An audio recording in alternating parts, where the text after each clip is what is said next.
नमस्कार दोस्तों, मैं डॉक्टर कुलदीप कुमार के सर उपस्थित हूँ आप सभी के सामने एक नई क्लास लेकर। तो साथियों, जैसा कि इन दिनों काफ़ी समय से एक विषय जो है वो बहुत ही चर्चा का बना हुआ है, वो है भर्तियों को लेकर। मतलब क्या है कि अभी पिछले दिनों जो राजस्थान सरकार है उन्होंने लगभग घोषणा की है कि 5 वर्ष में 4 लाख भर्तियां की जाएंगी। 5 वर्ष में 4 लाख भर्तियां की जाएंगी। अब ऐसा है कि अब ये तो है बात कि 5 वर्ष में 4 लाख भर्तियां की जाएंगी। अब ये की जाएंगी या नहीं की जाएगी, इस पर क्या है कि जो विद्यार्थी है उनमें बहुत बड़ा संशय बना हुआ है और वो बार बार कोशिश कर रहे हैं। वो जैसे यूट्यूब पर सर्च मार रहे हैं कि कोई शिक्षक उन्हें इसके बारे में विस्तार से जानकारी दे दे कि ये भर्तियां किस प्रकार आने वाली है, कैसे आने वाली है। इससे पहले कि मैं एक और छोटी सी बात और बता देना चाहता हूँ कि इससे पहले ये था कि 10 जुलाई के लगभग जो बजट आने वाला था उससे पहले भी काफ़ी सारी वीडियो बनी थी। उनमें से मतलब बनाई गई थी वीडियो और उसमें ये कहा गया था कि 10 जुलाई को जो बजट आएगा उसके अंदर नई भर्तियों की घोषणा की जाएगी। तो ये तो तय था, नई भर्तियों की घोषणा की जाएगी, सभी ने ऐसा कहा और भर्तियों की घोषणा हुई भी कि 4 लाख भर्तियां की जाएंगी और प्रत्येक वर्ष जो है 1 लाख, प्रत्येक वर्ष कितनी 1 लाख भर्तियां की जाएंगी। ये भी हुआ, लेकिन जो विद्यार्थी चाह रहे थे वो ये था कि विद्यार्थी ये सोच रहा था कि वो जिसकी तैयारी कर रहा है उसमें कितनी भर्ती आएंगी। जैसे अगर कोई पुलिस की तैयारी कर रहा है, कोई एसआई की तैयारी कर रहा है, कोई तृतीय श्रेणी की तैयारी कर रहा है, तृतीय श्रेणी अध्यापक की, कोई द्वितीय श्रेणी अध्यापक की तैयारी कर रहा है, कोई प्रथम श्रेणी अध्यापक की तैयारी कर रहा है, कोई कॉलेज व्याख्याता की तैयारी कर रहा है, कोई पटवार की तैयारी कर रहा है। तो ऐसी बहुत सी भर्तियां थी जिसकी तैयारी पहले से विद्यार्थी कर रहे हैं या कहीं न कहीं किसी न किसी वजह से वो इन परीक्षाओं में किसी कारण से रह गए थे। ये सारी तो ऐसे जो विद्यार्थी थे वो इस बात का इंतज़ार कर रहे थे कि 10 जुलाई को जो बजट आएगा उसमें क्या रहेगा कि इनके बारे में विस्तार से बताया जाएगा कि पुलिस की कितनी भर्तियां आ रही हैं, एसआई के कितने पद आने वाले हैं, तृतीय श्रेणी के कितने पद आएंगे, द्वितीय श्रेणी के कितने पद आएंगे, प्रथम श्रेणी के कितने पद आएंगे, कॉलेज व्याख्याता के कितने पद आएंगे, पटवार के कितने पद आएंगे, आरएस के कितने पद आएंगे। इन सब के बारे में वो इंतजार कर रहे थे। लेकिन यहाँ जो है सभी विद्यार्थियों को निराशा हाथ लगी। यहाँ सभी विद्यार्थियों को निराशा हाथ लगी और कुछ विद्यार्थी ऐसे थे, ये तो वो विद्यार्थी हैं जो पहले से तैयारी कर रहे थे। अब कुछ विद्यार्थी ऐसे थे जो ये सोच रहे थे कि तैयारी किसकी की जाए, पुलिस की जाए, एसआई की जाए, तृतीय श्रेणी अध्यापक, द्वितीय श्रेणी अध्यापक, प्रथम श्रेणी अध्यापक, कॉलेज व्याख्याता या पटवार की किसकी तैयारी की जाए। तो वो भर्तियों का इंतज़ार कर रहे थे कि जिसकी भर्ती पहले आ जाएगी, जिसकी वैकेंसी पहले आ जाएगी उसी की तैयारी हम करने लग जाएंगे, या जिसके पद ज़्यादा आ जाएंगे उसकी तैयारी पहले करने लग जाएंगे। तो ऐसी स्थिति बनी हुई थी। इन विद्यार्थियों को भी क्या हाथ लगी, निराशा हाथ लगी। ठीक है, मैं एक बार बीच में आपको बता देना चाहता हूँ आज की जो हमारी क्लास रहेगी इसमें हम सबसे पहले तो भर्तियों पर बात करेंगे। ठीक है, फिर 2 नंबर पर हम बात करेंगे पाठ्य सामग्री पर और 3 नंबर पर हम बात करेंगे नोट्स पर कि नोट्स कैसे बनाए जाए। आज की जो क्लास है मतलब काफ़ी सर्चिंग करने के बाद, काफ़ी मेहनत करने के बाद मैं लेकर आया हूँ। तो आप लोग आज की क्लास को थोड़ा सा ध्यान लगाकर ज़रूर देखें और सुने। और 4 नंबर पर मैं लेकर आया हूँ समय प्रबंधन को, कि समय का प्रबंधन कैसे किया जाए। तो सबसे पहला जो हमारा बिंदु है वो भर्तियों का है कि भर्तियां जो है वो कब आने वाली है, कैसे आने वाली है। और 70,000 जो भर्तियां हैं या 1 लाख जो भर्ती है, ठीक है, इस वर्ष में 1 लाख भर्ती की जो बात चल रही है, वो 1 लाख भर्ती जो है वो किस प्रकार होगी, उनका डिवाइडेशन क्या होगा और किस किस की भर्ती आएगी, किसकी नहीं आएगी, इस पर भी हम बात करेंगे। तो ये दोनों प्रकार के विद्यार्थी थे, इनको निराशा हाथ लगी। ऐसा होता है कि जब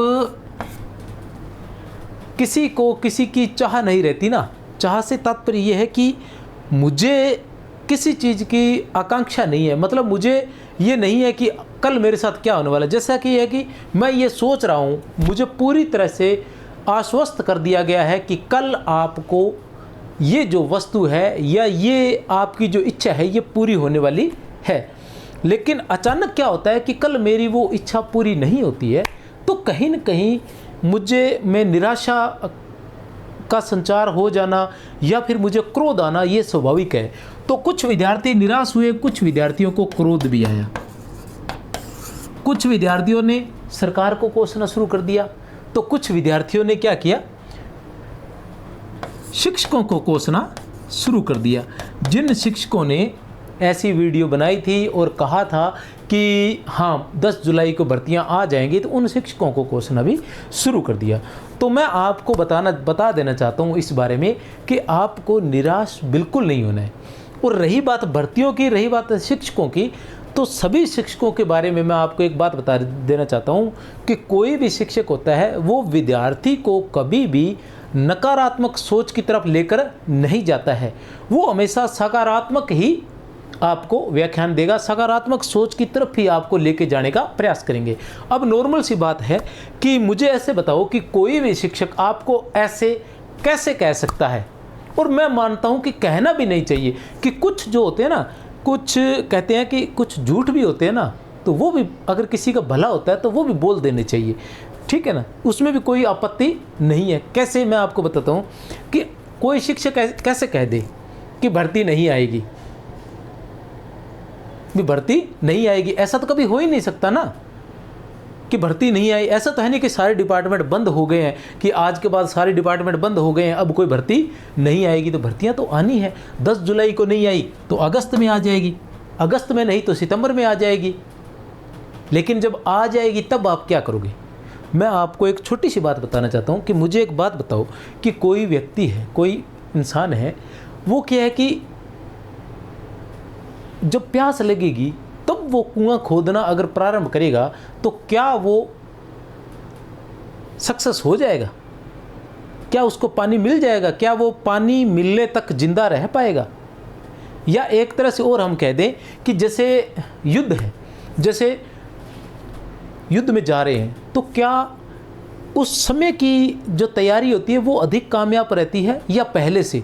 तो जो मैं आपको बताना चाहता हूँ कि युद्ध की तैयारी जो है उस समय होती है जब युद्ध नहीं हो रहा होता, जब शांत समय होता है, जब किसी प्रकार की कोई प्रतिक्रिया नहीं हो रही थी। आप देख रहे होंगे कि पूरा संसार जो है पूरी तरह से हथियारों पर काम कर रहा है, अपनी रणनीतियां बना रहा है, अपनी नीतियां बना रहा है कि किस तरह से हथियार खरीद रहा है बड़े से बड़े, और इस क्षेत्र में हथियारों के क्षेत्र में विकास कर रहा है, अपनी सेना को बढ़ा रहा है। क्यों बढ़ा रहा है? अभी तो शांत समय है ना, जब युद्ध होगा तब देखा जाएगा। इतना सारा बजट क्यों वेस्ट कर रहे हैं? क्योंकि उन्हें ध्यान है कि चाहे आप अपनी नीतियों पर, आप 20 सालों में, 10 सालों में, 10 साल में जो तैयारी करोगे, शांत समय में जब युद्ध नहीं चल रहा है, 10 सालों में जो तैयारी करोगे उसमें जितना बजट लगोगे, हम मान लें कि 500 करोड़ बजट लग गया, अगर वो 500 करोड़, 500 की बजाय युद्ध शुरू होने पर तुम 1000 करोड़ भी, 10,000 करोड़ भी बजट लगा दोगे तो भी तुम सक्सेस नहीं हो पाओगे। वहीं इस प्रतियोगिता परीक्षा का, प्रतियोगिता परीक्षा क्या है? आज युद्ध से किसी भी स्थिति में जो प्रतियोगिता परीक्षा है वो युद्ध से किसी भी स्थिति में कम नहीं है। क्योंकि आप अंदाजा लगाओ कितने लोग बैठे हैं परीक्षाओं में। मतलब एक रीट की परीक्षा है जिसमें 30 से लेकर 40 लाख लोग बैठते हैं। तृतीय श्रेणी अध्यापक परीक्षा के लिए 30 से लेकर 40 लाख लोग बैठते हैं। तो आप अंदाजा लगाओ कि युद्ध से कम है क्या ये कहीं? पहले तो इतनी संख्या नहीं होती थी युद्धों में। तो जब इस युद्ध में जीतना है तो तुम्हें तैयारी कब करनी पड़ेगी? तैयारी अभी जो समय है या अब से पहले जो समय था, जो शांत समय है, शांत से तात्पर्य ये है कि जब किसी परीक्षा की कोई घोषणा नहीं हो रखी है, जब किसी वैकेंसी की कोई घोषणा नहीं हुई है, उस समय जो विद्यार्थी डटकर तैयारी करता है वो 100 में से 100% सफलता हासिल करता है। और जो विद्यार्थी परीक्षा या कोई वैकेंसी निकलने के बाद तैयारी करता है, उस विद्यार्थी के सफल होने के जो चांस होते हैं वो बहुत कम रह जाते हैं, क्योंकि जब वो शुरू करता है तब तक वो बहुत आगे निकल चुके होते हैं। तो पहले से जो रणनीति बनानी होती है, पहले से तैयारी जो करनी होती है वो काम आती है। रीजन ये है कि जो पहले तैयारी शुरू करने की वो तो लगातार कर रहा है तैयारी, न जाने कितने महीनों से वो वैकेंसी की वेट नहीं कर रहा, वो लगातार अपने लगा हुआ है। और कारण भी है, वो लगातार उस वैकेंसी की तैयारी में लगा हुआ है। लेकिन वैकेंसी आने के बाद तो हर इंसान तैयारी करने लग जाता है। आप किस किस को पछाड़ोगे मुझे बताओ? अगर रीट की परीक्षा है या सेकंड ग्रेड की परीक्षा है या फर्स्ट ग्रेड की परीक्षा है, उसके अंदर 1 लाख, 2 लाख, 3 लाख, 4 लाख, 5 लाख जितने भी विद्यार्थी बैठते हैं, मैं आपको बता दूं कि जैसे ही कोई वैकेंसी निकलती है, जितने भी विद्यार्थी फॉर्म भरते हैं वो लगभग सभी के सभी तैयारी में जुट जाते हैं और अपना 100% देने की कोशिश करते हैं। तो फिर आप कैसे पछाड़ोगे उन सभी को, मुझे बताओ? उतने घंटे आपके पास है, उतने घंटे उसके पास है, तो आप उनको पीछे कैसे करोगे? 5 लाख में से जैसे फर्स्ट ग्रेड की भर्ती आई, 1 लाख फॉर्म भरे गए हैं और वैकेंसी आई है 5,000 की, 7,000 की, तो आप जो बाकी जो 93,000 है उनको पीछे कैसे लेकर जाओगे? उनसे आगे कैसे निकलोगे? उनसे आगे निकलने का यही तरीका है कि जब शांत समय है, ये जो वर्तमान समय है, जब कोई तैयारी नहीं कर रहा, चारों तरफ क्या है? निराशा है, लोग इंतजार कर रहे हैं, लोग संशय में हैं, लोग सोच नहीं पा रहे हैं कि हमें क्या करना है, उस वक्त आप सभी को ये तैयारी करनी है। और जो लोग पहले से तैयारी कर रहे हैं उन लोगों को मैं आपको बता दूं, कोई नहीं हरा सकता है, वो 100 में से 100% सक्सेस होते हैं। और रीजन, जो कारण की बात कर रहा था, वो कारण मैं फिर से बताता हूँ आपको। कारण क्या है कि कारण ये है कि जैसे अब मान लो कोई आगे एक वैकेंसी इंतजार करने वाले जो कहते हैं कि वैकेंसी कब आएगी, किसकी आएगी, कितनी आएगी कि नहीं आएगी, उन लोगों के लिए मैं बताना चाहता हूँ जो तैयारी करते हैं। उनका क्या रहता है,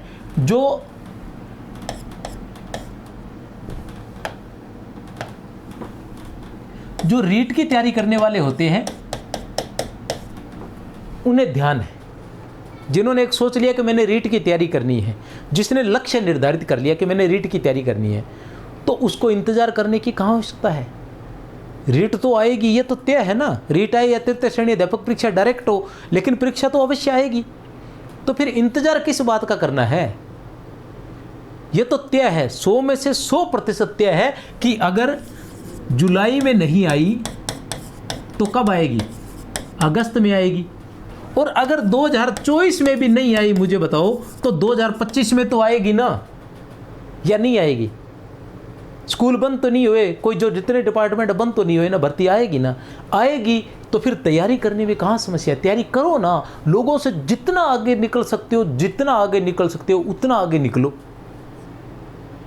जितना अधिक आगे निकल सकते हो उतना निकल जाओ, क्योंकि वो मौका है, फिर लोग नहीं निकलने देंगे। क्योंकि जैसे ही भर्ती आएगी ना, तो जो बहुत अधिक प्रतिभाशाली व्यक्ति होते हैं ना, प्रतिभाशाली विद्यार्थी होते हैं, वो मैदान में कूद जाते हैं उस वक्त।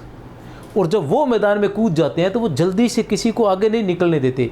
तो जो नॉर्मल विद्यार्थी है उसके लिए ज़रूरी है कि वो अपनी रणनीति से चलता जाए। अब रीट है या सेकंड ग्रेड है या फर्स्ट ग्रेड है, अब इनके जिनके लक्ष्य निर्धारित हैं वो अपनी गति से चल रहे हैं। और मानो जो बार बार कह रहे हैं उनके लिए मैं कहना चाहता हूँ कि ये मानो कि मुझे एक बात बता दो भी, अगर कोई विद्यार्थी ये सोचता है कि अगर 2024 में वैकेंसी नहीं आएगी तो मैं कभी तैयारी नहीं करूँगा, ठीक है, मैं कभी तैयारी नहीं करूँगा, ऐसे जो विद्यार्थी हैं उनको छोड़ देनी चाहिए, उनको छोड़ के कोई काम लग जाना चाहिए, ठीक है ना। उनके बारे में तो ऐसा है।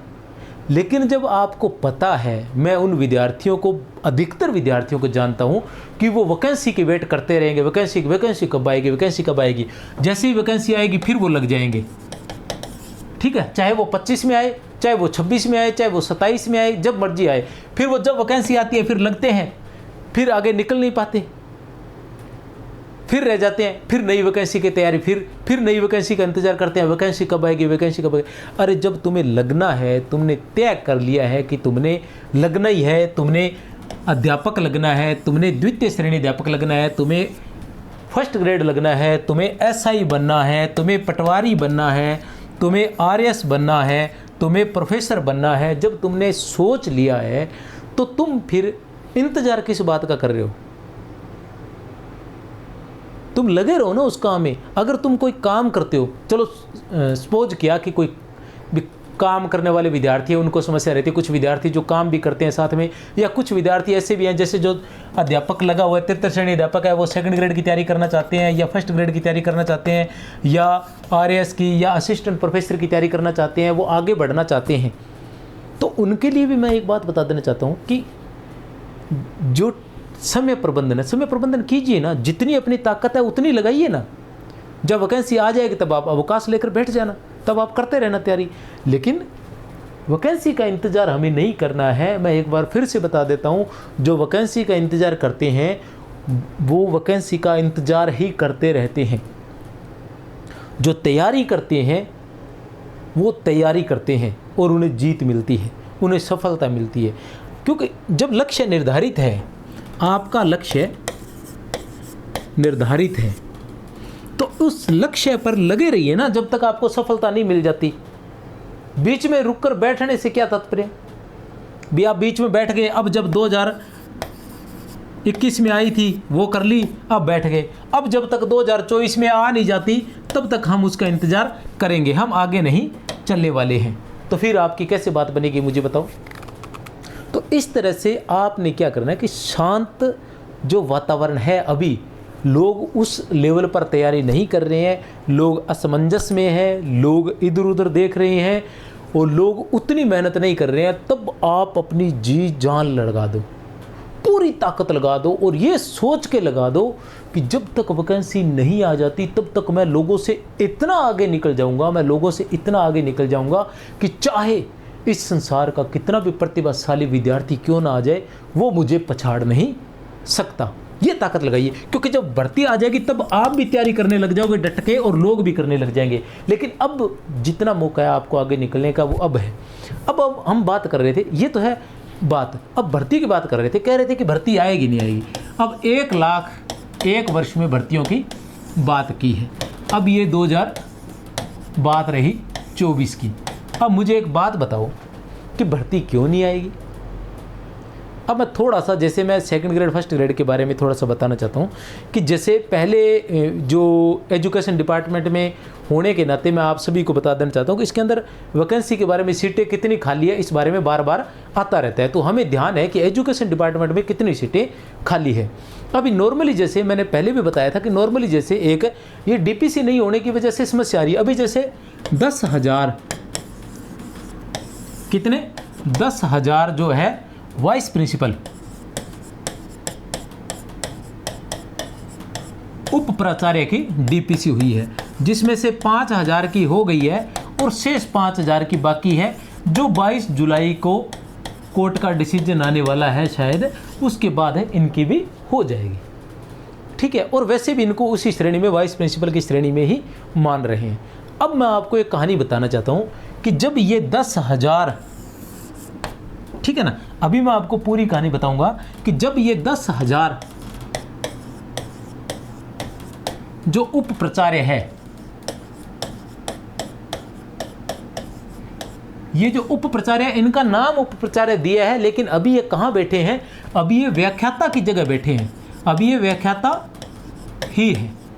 इन 10,000 को जैसे ही प्रॉपर उप प्राचार्य के रूप में जब पोस्टिंग मिल जाएगी तो कितने 10,000 व्याख्याता के पद खाली हो जाएंगे। कितने 10,000 व्याख्याता के पद खाली हो जाएंगे, और कम से कम माने तो 4,000 व्याख्याता पहले से ही व्याख्याता के पद खाली है मिनिमम। अब ये कितने पद हो गए? ये हो गए कुल 14,000 पद। कितने हो गए? 14,000 पद। अब ये जो 14,000 पद है, इनमें से 7,000 पद किससे भरे जाएंगे? डीपीसी से भरे जाएंगे, और पीछे बचे 7,000 पद। तो ये जो 7,000 पद है, कम से कम इन 7,000 पदों पर व्याख्याता की जो वैकेंसी है वो आएगी। किसी भी कंडीशन में इन 7,000 पदों पर व्याख्याता की वैकेंसी अवश्य आएगी। अब इसी को लेते हैं, जब ये 7,000 व्याख्याता जो है, कितने? 7,000 व्याख्याता किससे भरे जाएंगे? डीपीसी से। तो डीपीसी कहाँ से आएगी? ये 7,000, ये क्या है? डीपीसी, और ये क्या है? आरपीएससी। ठीक है ना? तो ये 7,000 कहाँ से भरे जाएंगे? ये भरे जाएंगे सेकंड ग्रेड से। कहाँ से भरे जाएंगे? ये सारे के सारे पद कहाँ से भरे जाएंगे? सेकंड ग्रेड से।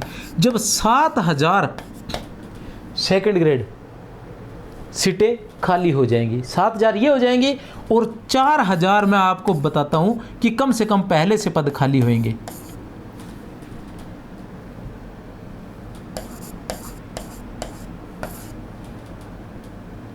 तो ये कितने हो गए? 11,000 पद। 7,000 पद जो भरे जाएंगे डीपीसी से, 7,000 इधर से खाली हो जाएंगे, और 4,000 पद कम से कम हो रहे, ये हो गए 11,000। तो इसमें से कम 6,000 पद, ये मैं मिनिमम बता रहा हूँ, खाली कितने हो रहे हैं वो, क्योंकि डीपीसी बहुत लंबे समय से बाकी है। आपको बता दूं, पिछले 3 या 4 सालों से डीपीसी नहीं हो रही है। 3 या 4 सालों से डीपीसी नहीं होने के बाद मतलब है कि जैसे ही डीपीसी होगी, बहुत बड़ी संख्या में पद जो है खाली होने वाले हैं। तो कम से कम 6,000 पद जो है सेकंड ग्रेड के आने वाले हैं, और इसकी घोषणा पहले ही हो चुकी है कि 25 से लेकर 30,000 के लगभग सेकंड ग्रेड पद, जो तृतीय श्रेणी अध्यापक के पद है, वो भी आने वाले हैं। तो ये सारे के सारे पद आने वाले हैं। अगर जुलाई में नहीं आए तो अगस्त में वैकेंसी आ जाएगी, अगस्त में नहीं तो फिर सितंबर में आ जाएगी। आ तो जाएगी ना। मुझे एक बात बताओ, अगर एक विद्यार्थी है, एक नहीं बहुत से विद्यार्थी हैं जिनको वास्तव में चयन कराना है ना, चयन कितने लोगों ने कराना है मुझे बताओ? व्याख्याता की बात करें तो हम 7,000 जो लोग हैं वो व्याख्याता बनेंगे। मान लो 7,000 पोस्टें आई, 7,000 व्याख्याता बने। ठीक है, अब 7,000 मुझे आप नज़रें उठा के देख लेना, या कहीं भी जयपुर चले जाओ, या फिर जोधपुर चले जाओ, सीकर चले जाओ, कहीं भी चले जाओ, आप सूरतगढ़ चले जाओ, कहीं भी चले जाओ, यहाँ तक कि हमारे गंगानगर में भी आकर देख लो चाहे। ठीक है ना? आपको प्रत्येक शहर में 7,000 से अधिक व्याख्याता के विद्यार्थी कोचिंग करते हुए मिल जाएंगे। क्या करते हुए? कोचिंग करते हुए। 20,000 रुपये महीने की, 20,000 रुपये फीस होगी कोचिंग की, और 5-7 हज़ार रुपये महीने का खर्चा भर रहे हैं वो। तो जब प्रत्येक शहर में 7,000 कम से कम विद्यार्थी पहले से कोचिंग कर रहे हैं, ठीक है ना, तो आप मुझे बताओ, आप क्या कर रहे हो? आप कर रहे हो वैकेंसी का इंतज़ार। बार बार वीडियो देख रहे हो यूट्यूब पर कि कौन क्या बता रहा है, तो बताओ कौन जीतेगा? उनका सिलेक्शन होगा जो तैयारी कर रहे हैं, या आपका होगा जो इंतज़ार कर रहे हैं वैकेंसी का? तो वैकेंसी का इंतज़ार न करें। मैंने पहले भी कहा था कि वैकेंसी का इंतज़ार न करें। वो वैकेंसी कहते हैं ना कि कर्म करते जाओ, फल की इच्छा मत रखो। जो काम जिसने करना है उसको ही करने दो, आप उस काम में टांग मत अड़ाओ। वैकेंसी निकालना काम सरकार का है, आपका काम सिर्फ तैयारी करना है। आप अपनी तैयारी कीजिए, और जो वैकेंसी निकालना है वो सरकार का काम है। जब उनका मन होगा वो अपने आप निकाल देंगे, और ये तय है कि वैकेंसी 100% निकलेगी। तो आप जितना भी, आपको चाहे कोई कामकाजी महिला है, चाहे कोई काम करने वाला पुरुष है, कहीं भी कोई व्यवसाय कर रहा है, कुछ भी कर रहा है, तो वो जितना समय निकाल सकता है उतना समय निकाले, अधिक से अधिक। क्योंकि टारगेट जो है, जो लक्ष्य है, वो तय है आपका, और जब तय है तो उसी आधार पर आप चलिए। तो इस आधार पर आपको किसी भी प्रकार की कोई इंतज़ार करने की आवश्यकता नहीं है। अब आया है एक छोटा सा बिंदु और है कि पाठ्य सामग्री।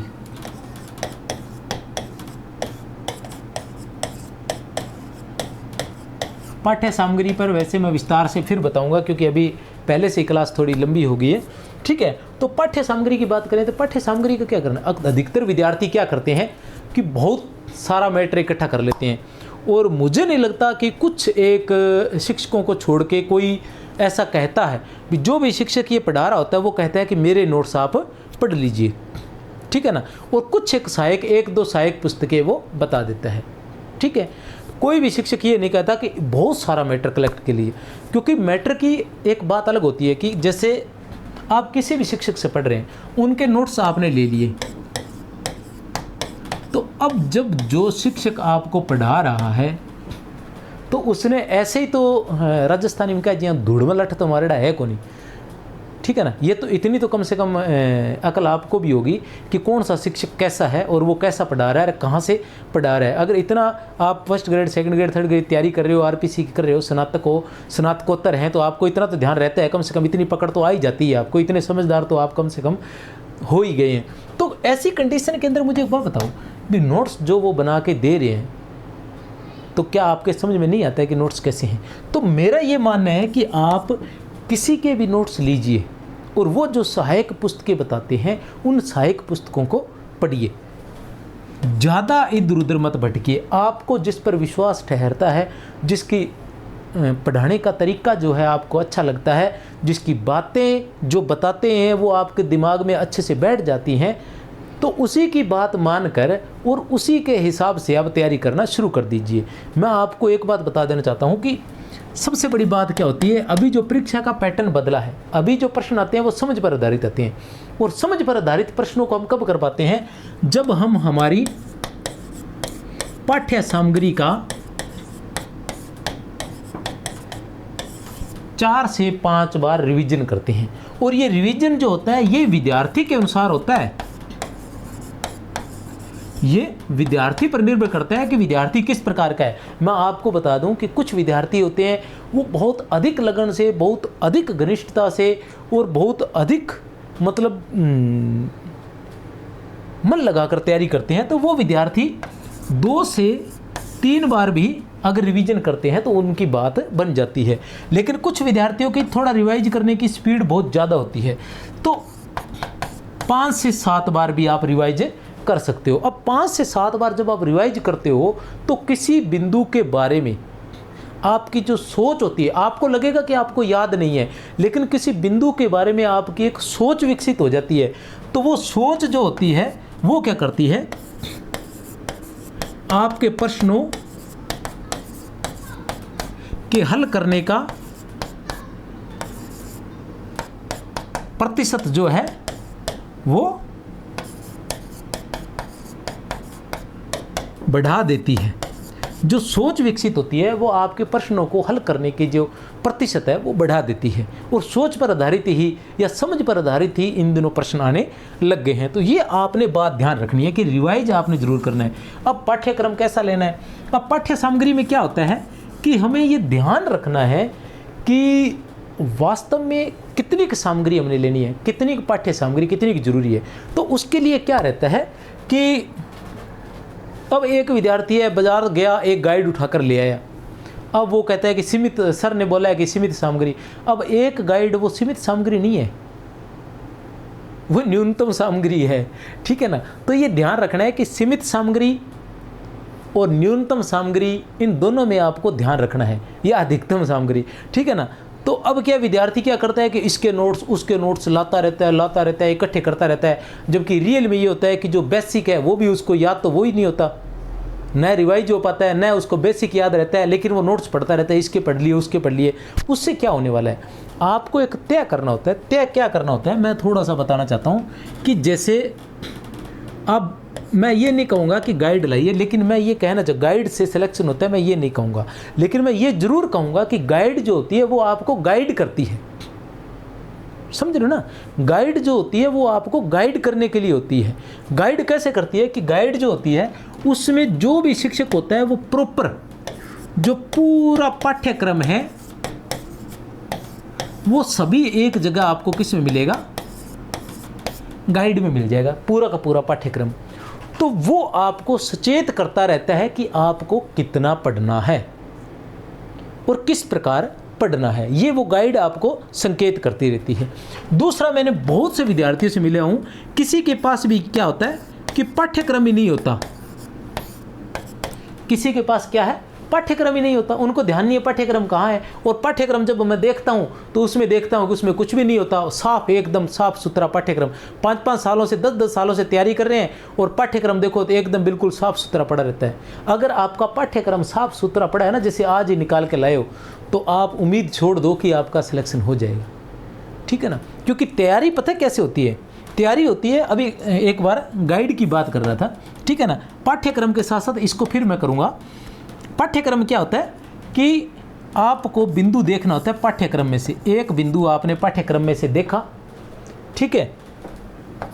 अब उस बिंदु को आपने कहाँ देखना होता है, आपकी जो गाइड है उसमें देखिए, आपको लगता है कि उचित मात्रा में है ये, ठीक है ना। अगर ये उचित मात्रा में है तो ठीक है, नहीं तो जो आपका पाठ्यक्रम है उससे संबंधित सहायक पुस्तकें आप लेकर आइए। जो भी आपका पाठ्यक्रम है उससे संबंधित, जैसे मान लो हिंदी की बात करें तो हिंदी साहित्य के इतिहास आपके पास होने चाहिए। अब आपको लगे कि ये बिंदु कंप्लीट नहीं है, तो आप इस बिंदु को कहाँ से तय करेंगे, आप उस जो सहायक पुस्तक आपने ला रखी है, जो प्रमाणिक पुस्तक है, ठीक है, तो वहाँ से उस बिंदु को क्लियर कीजिए, वहाँ से उस बिंदु को उठाइए और उसके नोट्स बनाइए और इस पाठ्यक्रम में नोट कीजिए कि यह जो बिंदु है यह मैंने गाइड प्लस नोट्स 2 जगह से पढ़ा है। ये जो बिंदु है मैंने गाइड प्लस नोट्स 2 जगह से पढ़ा है। तो दूसरी बार जब आप बिंदु उठाएंगे, रिवाइज करेंगे, तो आप गाइड में पढ़ेंगे और गाइड के बाद अपने नोट्स को पढ़ेंगे। नहीं तो आप भूल जाएंगे कि आपने पढ़ा कहाँ से है, किस किताब में से, आपके पास 10 किताबें, आपने पढ़ा कहाँ से है। तो ये उस जो आपका पाठ्यक्रम है उसमें नोट करते रहें। और गाइड में क्या रहता है कि गाइड जब आप देखते हैं, गाइड में आपने देखा कि ये बिंदु बहुत कमज़ोर है, ठीक है, ये बिंदु बहुत कमज़ोर है, तो उस बिंदु को कहीं भी, चाहे आप YouTube पर किसी बहुत अच्छे शिक्षक की, जैसे हम मानते हैं कि हिंदी का मान लो, हिंदी का जैसे संज्ञा बिंदु मान लो, अगर संज्ञा आपको लगे कि गाइड के अंदर अच्छे से नहीं दे रखा है, तो आप कहीं YouTube पर देखिए जहाँ संज्ञा बहुत अच्छे से पढ़ाई जा रही है, तो उसको देखिए और समझिए और उसको नोट कीजिए, उसके नोट्स बनाइए। या फिर कोई जो आपके पास प्रमाणिक पुस्तकें हैं, जो सहायक सामग्री है, उसमें से देखिए जहाँ आपको संज्ञा अच्छी लग रही है वहाँ से आप पढ़िए और पाठ्यक्रम में नोट कीजिए कि मैंने संज्ञा कहाँ से पढ़ी है।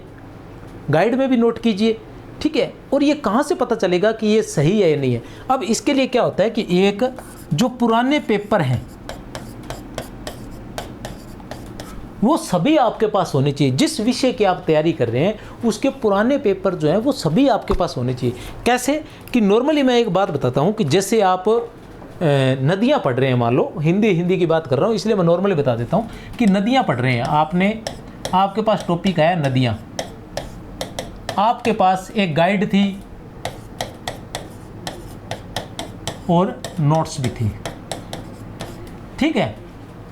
आपने क्या किया, गाइड से पढ़े और नोट्स से पढ़े, दोनों से आप नदियाँ पढ़ी आपने। अब आपने क्या देखना है कि नदियों से संबंधित पीछे जिस भर्ती की आप तैयारी कर रहे हो, मान लो आप प्रथम श्रेणी की तैयारी कर रहे हो व्याख्याता की, अब आप पीछे 3-4 सालों में या पीछे के 2 या 3 पेपर जो है वो हर जगह मिल जाएंगे।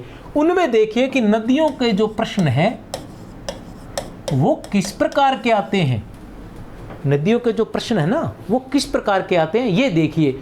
और वो जिस प्रकार के प्रश्न आते हैं क्या उस प्रकार का मैटर इसमें है। अब यहाँ भी क्या होता है कि वो जो प्रश्न आया है, क्योंकि ज़्यादातर गाइड तैयार करने वाले या नोट्स तैयार करने वाले क्या कहते हैं, पिछले साल जो चीज़ आई है उस चीज़ को अपने बिंदु में दे देते हैं, क्योंकि देना ही होता है, मॉडिफाई करना ही होता है, वो उसके अंदर दे देते हैं। तो हमें लगता है कि हाँ पीछे वाला आया हुआ, ये भी नहीं देखना। आपको देखना है कि प्रश्न जो है, प्रश्न जो पूछा गया है वो किस तरीके से पूछा गया है, उसका तरीका क्या है, किस तरीके के, नदियों का जो प्रश्न है वो किस तरीके का पूछा जा रहा है, सीधा फैक्ट पूछा जा रहा है या उनका उद्गम स्थल पूछा जा रहा है या उनका विस्तार पूछा जा रहा है या उनके ऊपर योजनाएं पूछी जा रही हैं, किस आधारित, सीधा तथ्यात्मक जानकारी पूछी जा रही है या समझ पर भी आधारित प्रश्न पूछा जा रहा है। उस प्रकार का मैटर आपके गाइड या नोट्स में है या नहीं है, ये भी आपको देखना है। और उस जिस प्रकार के प्रश्न पूछे जा रहे हैं उस पर आपका जो ध्यान है वो बहुत अधिक होना चाहिए। ये जो रणनीति है आपको बनाकर चले नोट्स बनाने के। और नोट्स क्या है कि ऐसे नहीं बनते कि किताब उठाए नोट्स बनाने लगे। और सहायक पुस्तकें अब नॉर्मली मैंने बहुत जगह देखा है, मैं ऐसा कहना नहीं चाहूँगा, बहुत बार क्या होता है कि बड़ी बड़ी बातें करने के लिए हम क्या कर देते हैं कि बड़ी बड़ी चीज़ें, जैसे मैं हिंदी की बात बताऊँ, अब मैंने किसी को कह दिया कि हाँ भाई क्या पढ़ना है, तो मैंने किसी को कह दिया कि हाँ भाई ठीक है, अभी एक तो गाइड ले आओ ये वाली, एक पिछले सालों की 2-3 किताबें बता दी, ये उठा लो पिछले प्रश्नों की।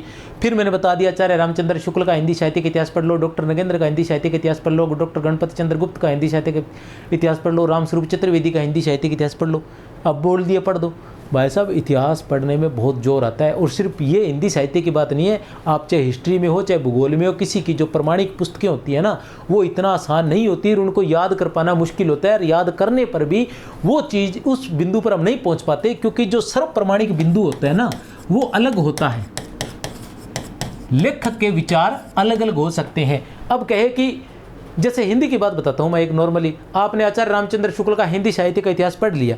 अब उसमें ये पूछा गया है कि हिंदी का प्रथम कवि कौन है। हिंदी का प्रथम कवि आपने पढ़ा और आपने बता दिया क्या है, मुंज कवि। हिंदी का प्रथम कवि पूछा गया, आपने आचार्य रामचंद्र शुक्ल का हिंदी साहित्य का इतिहास पढ़ा और आपने बता दिया मुंज कवि। तो क्या ये सही होगा? नहीं, ये गलत होगा। आपने आचार्य रामचंद्र शुक्ल का हिंदी साहित्य का इतिहास पढ़ा है, उससे प्रमाणिक कुछ भी नहीं है हिंदी साहित्य में, लेकिन फिर भी आपका प्रश्न गलत है। क्यों? क्योंकि हिंदी का प्रथम कवि सर्वसम्मति से कौन है? सरपा है। ये आपको कौन बताएगी? ये आपको गाइड बताएगी। तो इसलिए गाइड जो होती है वो आपको गाइड करती है। लेकिन जैसे वो बच्चन सिंह ने लिखा है ना कि न तो आचार्य रामचंद्र शुक्ल का इतिहास छोड़कर नया इतिहास लिखा जा सकता है, न उसे लेकर नया इतिहास लिखा जा सकता है, उसी तरह से मैं भी आपको कहना चाहता हूं कि सिलेक्शन जो करवाना है वो न तो किसी गाइड को लेकर किया जा सकता है और न उसे छोड़कर किया जा सकता है। और गाइड से तात्पर्य ये है कि गाइड जरूरी नहीं है, गाइड से तात्पर्य है कि आपको कोई गाइडेंस करने वाला, मार्गदर्शन करने वाला। तो जब आपके पास कोई मार्गदर्शन करने वाला नहीं होता है उस वक्त वो पुस्तक जिसको नाम हमने दिया है गाइड, गाइड कोई ऐसे हर कोई थोड़ी निकाल लेता है, कोई कम से कम पढ़े लिखे लोग निकालते होंगे, हर कोई गाइड थोड़ी निकालता है, ठीक है ना। तो वो पुस्तक है वो आपका मार्गदर्शन करती है। लेकिन अगर आपके पास आप किसी कोचिंग से जुड़े हैं, वहाँ आपको शिक्षक उपलब्ध है, उनके नोट्स उपलब्ध है, ठीक है ना, फिर इस गाइड की इतनी आवश्यकता नहीं है, फिर इस गाइड की आवश्यकता नहीं है। लेकिन आप किसी शिक्षक से नहीं जुड़े, किसी कोचिंग से नहीं जुड़े, आपके पास नोट्स भी नहीं है, क्योंकि जो नोट्स होते हैं ना पुराने नहीं, नए होने चाहिए, मॉडिफाई नोट्स, उसी वर्ष के, जिस वर्ष भर्ती आ रही है उसी वर्ष के होने चाहिए। अगर आपके पास नोट्स हैं तो फिर आपको गाइड की जरूरत नहीं है, क्योंकि नोट्स जो होते हैं वो प्रमाणिक होते हैं, सर्वप्रमाणिक, और उनको मॉडिफाई कर लिया जाता है प्रत्येक वर्ष। जो भी शिक्षक नोट्स बना रहे होते हैं, अच्छे शिक्षक जो है वो उसको मॉडिफाई अवश्य करते हैं, तो ये चल जाएगा। लेकिन ऐसी चीज़ें आपके पास नहीं है तो फिर आप प्रमाणिक पुस्तकों से कैसे पढ़ेंगे? उसके लिए ये गाइड जरूरी होती है। तो ये सारी चीज़ें, कोई एक बिंदु जो होता है वो ये तय नहीं करता कि आपका सिलेक्शन होगा नहीं होगा। हमें क्या करना होता है, उस पर विस्तार से ध्यान देना पड़ता है कि हमें करना क्या है। लेकिन इन सब बातों पर जो एक बात हावी रहती है वो रहता है आपका दृढ़ संकल्प होना, कि मतलब बस लक्ष्य निर्धारित होना चाहिए कि हाँ मैंने ये सोच लिया, मैं इसको कर कर रहूँगा। ये जरूरी है, आपका दृढ़ संकल्प होना जरूरी है। ये सारी चीज़ें इकट्ठी होने के बाद जो आपको सफलता दिलाएगी वो आपका दृढ़ संकल्प दिखलाएगी। दृढ़ संकल्प क्या होता है? दृढ़ संकल्प ये होता है कि मैंने सोचा कि मैंने तैयारी करनी है और मैंने इस बार सिलेक्शन करवाना है। तो सोचने से सिलेक्शन नहीं होता है भैया। मैं जॉब लगा हुआ हूँ, जॉब से घर आया, बहुत अधिक गर्मी है, 2 बज रहे हैं, 3 बज रहे हैं, 1 घंटे का 2 घंटे का बस का सफ़र करके आया। तृतीय श्रेणी अध्यापक हूँ मैं तृतीय श्रेणी अध्यापक हूँ और मैं व्याख्याता बनना चाहता हूँ। 2 घंटे का बस का सफ़र करके आया, घर पर आया, बहुत भयंकर गर्मी पड़ रही है, मन कर रहा है कि सो जाऊँ।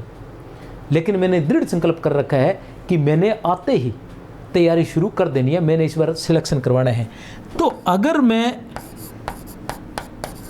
सोता नहीं हूँ और आते ही नहाकर फ्रेश होकर और मैं तैयारी पर बैठ जाता हूँ, नींद आती है तो उससे लड़ता हूँ मैं, लेकिन सोता नहीं हूँ, क्योंकि सोऊंगा मैं उस दिन जिस दिन मैं सक्सेस हो जाऊंगा। तो ये है दृढ़ संकल्प, इसे बोलते हैं दृढ़ संकल्प। और अगर मैं 4 बजे आया, मुझे नींद आ रही है, मैं सो गया, मैं 6 बजे उठा, मैं 7 बजे उठा, फिर मैं बाज़ार चला गया, फिर कल फिर आया, कल मैं पढ़ने बैठ गया, परसों फिर मैं बाज़ार में चला गया, तो ये दृढ़ संकल्प नहीं होता। और जो अपनी बात पर कायम नहीं रहते, उनके इस संसार के अंदर, उनको इस संसार में कभी कोई महत्व नहीं दे सकता। तो अपनी बात पर दृढ़ संकल्प रहिए और मन में ठान लीजिए कि जब तक परीक्षा नहीं हो जाती या जब तक मैं सक्सेस नहीं हो जाता। मैं आपको एक बात बता देना चाहता हूँ, मेरी पोस्टिंग काफ़ी समय पहले बाड़मेर में थी, 2008 के लगभग मेरी पोस्टिंग बाड़मेर में थी। मैं बाड़मेर में देखता था कि किस प्रकार लोग पढ़ते हैं। तो मैंने वहाँ देखा कि जो विद्यार्थी है, उस वक्त 2008 की बात है, और 9 या 10 में मुझे याद आ रहा है जहाँ तक है, बाड़मेर के जिस क्षेत्र में मेरी पोस्टिंग थी उसका नाम था धोरीमना, ठीक है ना। और इसी धोरीमना का जो एक विद्यार्थी था, उसने पूरा राजस्थान जो है कक्षा 12 में, हो सकता है 10 हो, 12 या 10 के अंदर क्या है, पूरा राजस्थान उसने टॉप किया था। जबकि वहाँ ऐसा कोई माहौल नहीं है, ठीक है। क्यों? क्योंकि वहाँ के जो विद्यार्थी है ना, हम देखते हैं जब भी आपको देखोगे ना, बाड़मेर के विद्यार्थी बहुत अधिक होते हैं। रीजन क्या है कि वहाँ के, और उसके अलावा भी जब मैं जयपुर गया, मैं 2013 में पीएचडी करने के लिए जयपुर चला गया, तो वहाँ भी वैसे ही, क्योंकि पढ़ने वाले विद्यार्थियों जैसी आपकी, मतलब जैसी आपकी सोच होती है ना, वैसा ही आपको फल मिलता है। और जैसे आप विचार रखते हैं, जैसा आप काम करते हैं, वैसे ही आपको साथी मिलती है। तो मैं तो पढ़ने वाला व्यक्ति था, पढ़ने वाला विद्यार्थी था, तो पढ़ने वाले लोग मुझे मिले। तो मैंने वहाँ देखा कि बाड़मेर के जो विद्यार्थी हैं वो वहाँ रह रहे हैं। तो कुछ बहुत से विद्यार्थियों को मैंने देखा कि वो क्या है कि जैसे 10 दिन पहले कोई एग्ज़ाम हुआ है और मेरी उनसे मुलाकात होती है 10 दिन बाद, तो मैं उनसे बात करता हूँ, मैं उनसे पूछता हूँ कि हाँ भाई किसकी तैयारी कर रहे हो? तो वो कह रहे हैं हम व्याख्याता की तैयारी कर रहे हैं। मैंने कहा ठीक है।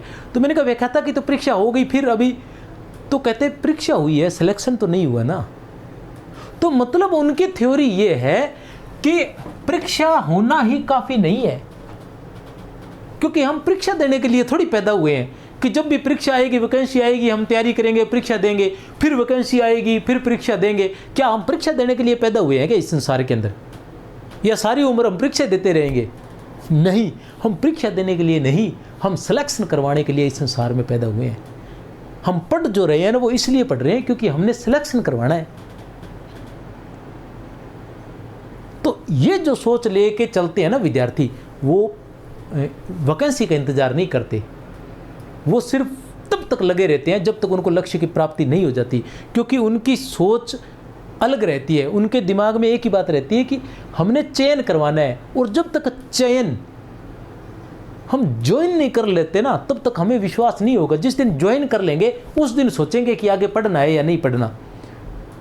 परीक्षा का इंतजार नहीं करते, परीक्षा उनका नहीं है, वो आ रही है जा रही है, आ रही है जा रही है, उनको कोई मतलब नहीं है उससे। फर्स्ट ग्रेड की, सेकंड ग्रेड की, थर्ड ग्रेड की वैकेंसी कब आई, वो लगातार तैयारी में, जब परीक्षा आई वो परीक्षा देते हैं और फिर तैयारी में उसी ताकत के साथ फिर तैयारी में जुट जाते हैं, कि उन्हें ध्यान है कि ज़रूरी नहीं है कि चयन हो जाए। तो ये तैयारी आप सभी रखेंगे तो आपको कोई नहीं रोक सकता। आप किसी भी पोस्ट के लिए कहीं भी चले जाइए, किसी प्रकार की, चाहे आरएएस की तैयारी कीजिए, चाहे आईएएस की तैयारी कीजिए, हर जगह आपका चयन हो सकता है। सिर्फ होना है तो आपको दृढ़ संकल्प होना है। जय हिंद, जय भारत। बहुत बहुत शुभकामनाएं आप सभी को।